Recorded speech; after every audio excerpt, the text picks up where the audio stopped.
បាទជំរាបសួរôngពូមីងពុកម៉ែបងប្អូនទាំងគ្នាបាទនេះ020បងប្អូនណាបាទ020ទៅតុបតែងឲ្យមិញក្តៅមិនតបានលាងទឹកទេជឿធ្វើវីដេអូតិចទៅបាទកង់3យើងដូរដំបូលថ្មី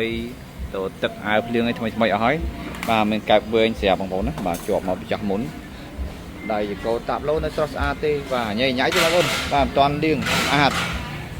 បាទហើយរៀបចំរួចរាល់ដូចជាសបកកង់ទីកន្លះជ្រៅទាំង3 4ប្រហកបងប្អូនបាទមិនថាសបកកង់ក្រោយខាងមុខទេបាទបងប្អូនមើលបាទស្រស់ស្អាតនេះដូចជាពណ៌ជប់ VIP ពណ៌ដោះគោបងប្អូននេះមកគ្រឿងនេះបាទពណ៌ដោះគោមកឈុតតែហ្មងបាទនៅមានតនើទេបាទថែមតនើជូនទៀតផាកលេបភ្នំពេញបាទនេះបាន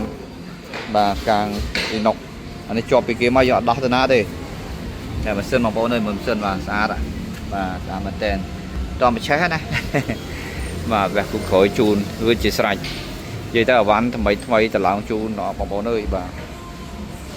អត់មានចាស់ទេអូ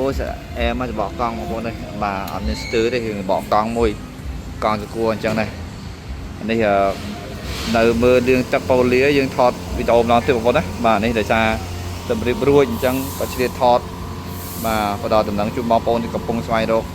RE 020បាទឆ្នាំ2020បាទនេះនៅព្រួយទេបកកង់នេះ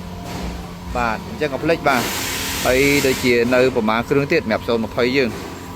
បាទបងប្អូនតាក់ទងមកត្រូវការទិញដាច់វាយដូរឬក៏បងមលួសឬអាចអញ្ជើញមកដល់ទីតាំងផ្ទាល់នៅខាងអន2សែនចុកបងប្អូនបាទសវឿនបកកង់3បាទអរគុណច្រើនជម្រាប